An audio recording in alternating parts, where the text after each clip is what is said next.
This is the beginning of the review. Okay, 12 Angry Men.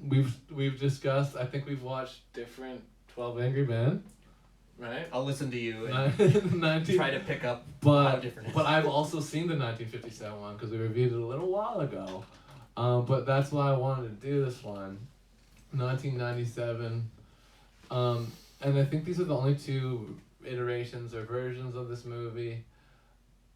To my knowledge, I tried to look it up. Someone said there was another one, but I couldn't find it on the internet, so I say lies. But no, this movie is a good concept. Just the fact that it's all dialogue. It's all about the acting. It's all about the dialogue. It's all pretty much in this one room. There's a couple scenes at the beginning, at the end, that are outside of the one room, but for the most part, it's just 12 guys in a room talking about this murder case. And it starts off, everybody except one person, except for Henry Fonda and yours, and in mine it's Jack Lemmon, gets they vote guilty of murder to send this young boy to the electric chair, whatever way they're gonna kill him. But Henry Fonda / Jack Lemmon are the only ones who are like, okay, but they made a case against it, but I still have a reasonable doubt. The boy had a story. What if what he's saying is true? And they sort of go detail by detail throughout the movie, sort of debunking why these things couldn't be correct. Like, oh, well, this woman said she saw, but she's wearing glasses. It might have been a blur. She doesn't necessarily know, or they heard them say, "I'm gonna kill you." It could have been someone else's voice. It's hard to say. So there's all these sort of different points, and gradually people start switching their vote to not guilty. And I don't want to ruin it, but I think just by saying that, you kind of get where it's gonna go eventually. But yeah, no, I like this movie. Kind of delves into like, well, first of all, like just being on jury duty. Like I haven't been on jury duty, but I've been like called to go like, go in and have them like look at you and be like, decide whether or not you look good for a jury. Yeah, and then there's like stuff kind of, I don't know if it's background stuff, at least an old one, stuff about like the death penalty kind of theme, and like the fact that like when you do these sort of things, it's like you might be responsible for someone's death or not. Yeah, you got to really think about it. And if you have a reasonable doubt, that term is thrown around a lot in both of them, I think. Reasonable doubt. Do you have reasonable doubt that they could be wrong? Because it's a very big decision. You're sending someone to die. You have to be 100% sure that they did this terrible crime. So it's interesting for that. I'm going to talk about the 1997 one because that's on the board. But I'm going to compare them a lot anyway. But I did like the 1957 one a little bit actually. The 1997 one's good. It's way longer though. And I don't think it needed to be. It's like 2 hours, and the Henry Fonda one, 1957 one's like an hour and a half. Maybe a little over an hour and a half, like hour 37. But that's a good length, and they explore all the points that I think are necessary. In this one, I feel like they're adding a little too much character development that's not necessary. Like this guy that's from Islam, like they're trying to talk about things that were relevant in the 90s, and like I get it, they're trying to make this the more modernized version. But then to that point, if you're gonna make it the more modernized version, then why not, I get the one thing that they made different and makes sense is they have African Americans now, because in the other one it's all white dudes, I think, except for the one immigrant that's European or something. But other than that, it's all white dudes in the first one, and this one there's a few African American dudes, but there's no women. And I get it's called 12 Angry Men. I get that. But you could still have that name, I think, with the like look at X-Men. There's women in that, No, 12 Angry X-Men. No one seems to get mad about that. 12 Angry X-Men. You could do that like what's it the like the little thing where you put the X for the vowel, like men and X. Oh yeah, no. Because that's totally woke, right? Yeah, I see what you're saying. I should be one of those angry men. Yeah, no, exactly. I think that it could have been more inclusive by including at least like one or two women, and still you still could have kept the name, or you could have. There's another route you could have done if you put women in the cast. You could have changed the name to 12 Angry People, but that I'm sure that would anger a lot of people. But I thought that was funny just to mention though. But yeah, that's a minor no, but still sort of like, come on, really? And I guess it could still happen, right? It could be like, but chances are in the 90s, like women were allowed to go on the juries, and maybe the women weren't allowed to go on the juries in the 50s. Like, I don't know. They weren't allowed to vote yet, I don't think. So it makes kind of sense that there would be women in this one, but there's not. So Shall I be your fact checker? yeah, you go ahead. That would actually help. I'm gonna actually while you're doing that, I'm gonna look at the Wikipedia, or not the Wikipedia, because for some reason my computer doesn't let me go to Wikipedia anymore. It says it's like not a private connection. I just use IMDb now, because that's allowed. IMDb for 12 Angry Men, 1997.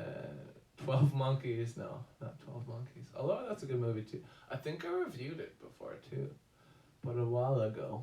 Not 1957, 1997. This was originally a radio play too, I should mention, which makes sense because it's just dialogue in a room. And then it was a play, and then of course now it's movies. But yeah, 7.8 out of 10. And I think I'm actually just curious to see what the other one has compared to it.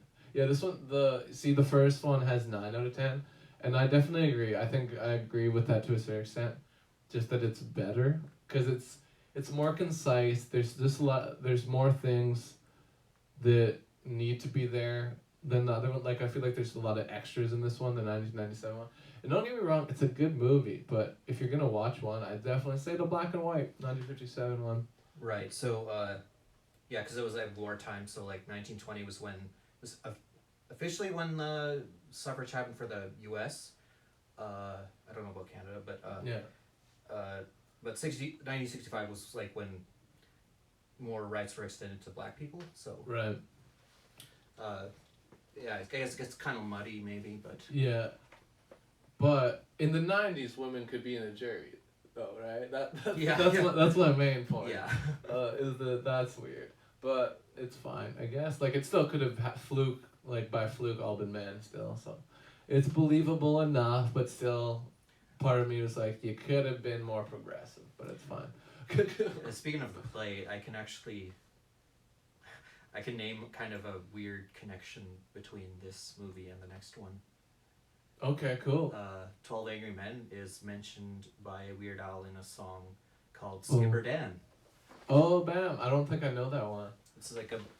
Well... It's kind of like a Weezer-esque like style parody, but like it's actually kind of interesting. It's like about a skipper at the, what do you call it, the Jungle Cruise, like the theme park ride. Oh, yeah. And he's like basically just reminiscing on how much better...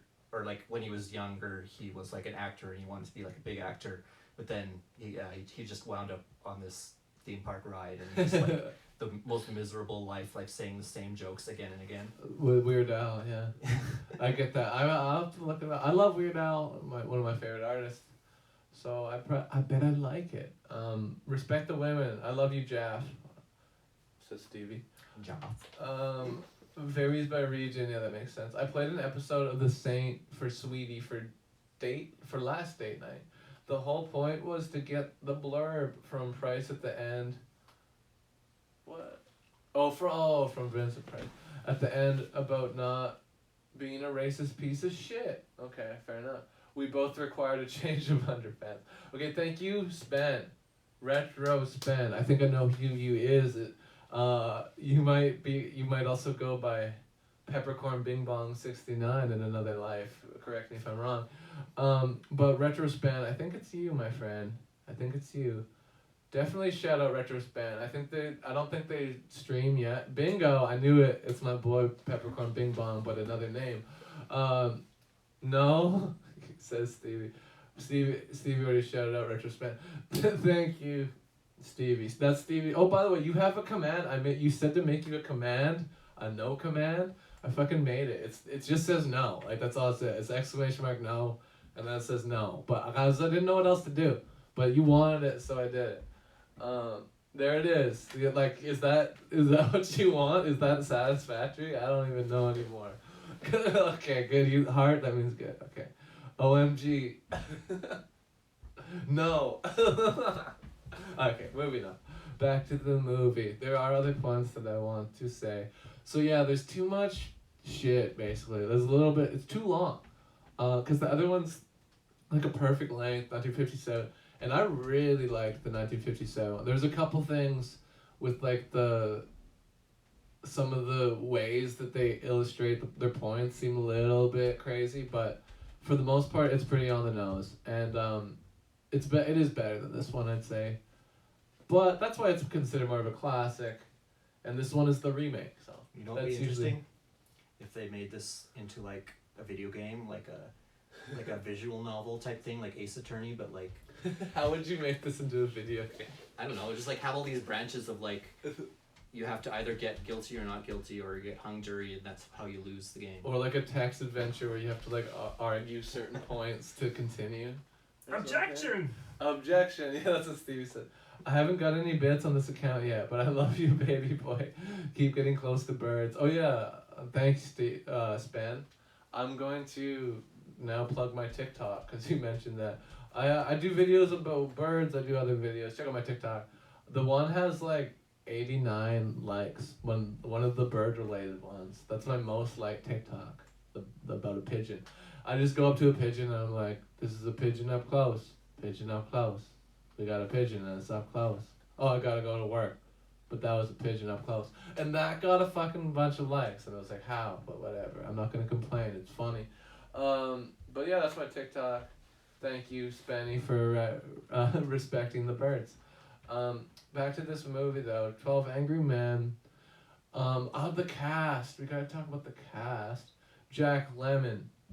Like, I know that fucking name, but, like, he's old as fuck in this. So, like, he must have been, his heyday was, like, this, I want to say the 60s. Like, he was in shit. He was, like, a big name at one point. And he was still at this point, but I think he's probably dead by now. Because that was so long. I mean, I'm not trying to be disrespectful, but he probably is dead by now. Jack Lemmon, and he's good. He's a good actor. He's good. The dog and Air Bud. I'm being kind of an asshole, but he's good. But the other actors that are relevant are Tony Soprano, James Gandolfini. Tony Soprano is in this, as well as Tony Danza is in this. Those are the most notable ones. Everyone else, I can't really recognize from anything. But yeah, those three names, kind of big deals. Jack Lemmon, of course, James Gandolfini, like I said, and Tony Danza. Okay, let's see what this did in box office. Did this make money? Let's find out. Jack Lemmon. It's a fun name too. Jack Lemmon. This sounds good. Technical specs, 1 hour and 57. Again, too long. It might not even have the info. Yeah, sometimes it just doesn't. That's okay. We don't need to know. Oh, see production and box office. Info. Don't mind if I do. Oh, it's one of those ones where it's like, fucking join IMDb Pro if you want this fucking information. No, thank you. It's not worth it. Remember when IMDb had forums? Yeah, I remember they took away like all the comments and shit. It used to be cooler than it is now. I swear. But yeah, 12 Angry. I'm almost out of stuff to say about this, honestly. But yeah, there's characters like it all sort of it makes sense, but I don't get why they had to have no women. That's my main no. I would have liked to have like one woman, just because it's the 90s. This is the contemporary, and they should have really went far with the contemporariness of the 90s. But that's okay. Do like the Peter Pan thing where it's like 12 Angry Boys, but they're all women. What is that? Oh, you know, like when In Peter Pan? in like in older like plays when they needed young boys, often they had women play the roles. Yeah, right, of course. Does Tony play a character called Tony? No, juror number whatever. They don't even have names. Oh yeah, They're all just juror number whatever. they've given them numbers. Yeah. And taken away. He's juror number 6 was, or number 7 was Tony Danza. Yeah. After a while, like when you watch the movie enough, like even the older one, you start remembering a few of them. Like you know that juror number 8 is like the one who's like got the doubts, I think. Yeah. Yeah, no, exactly. And I do like that about these movies where the slow build up where the people are thinking like, oh, well, maybe this isn't a cut and dry case. Maybe there are elements to consider about it. So it is interesting, and especially when I'm watching, because watching this one, it's also just like watching the same movie again, but it's just slightly worse. Just very slightly, because it's still a good movie, just a little longer, a little bit too much character development. Those are my main notes. But that the 1957 one is like pretty fucking gold from the beginning to the end. It's interesting, it's engaging. I remember being like, oh fuck, yeah, how are they gonna go into this? How is he gonna persuade these people? You know, it's interesting. And just them being 12 people in a room, that's big credit, because that's hard to do, to make that interesting. Yeah, it's interesting watching like the jury kind of figure things out, kind of like a little mini like mystery. Yeah. Like exactly. they're kind of doing this sort of like sleuth deduction thing, which yeah, you know, it's interesting. And on like on the fiction side, on the real life side, it's like you've got people who are like you know, couch psychologists from their rooms watching like fucking celebrity trial nonsense, like, you know, political, or what do you call it, you know, political commentary, theater, you know, like kind of like a spectator sport watching like a certain actor's thing going on, and they're like, oh, I know these people because I've watched them so closely on the camera, like how they react, and it's like, no, you don't. No, fuck. Sorry, I don't even know if I can swear. No, you can swear. We have the warning on this. I've been swearing a lot. There's a warning. People have to click it to be aware that it's 18 plus or whatever. But kids could click on it. It doesn't matter. That'd be funny if you couldn't swear, but you could like do the vaping. Yeah, well, I think the only reason we can do that is because we're in Canada and that's legal here. Holy fuck! It's Western Australia. Welcome back, friend. The entire Western Australia. I know, it's the entire portion of Australia, the western portion. Jeff said. Didn't somebody step down the other day from Australia?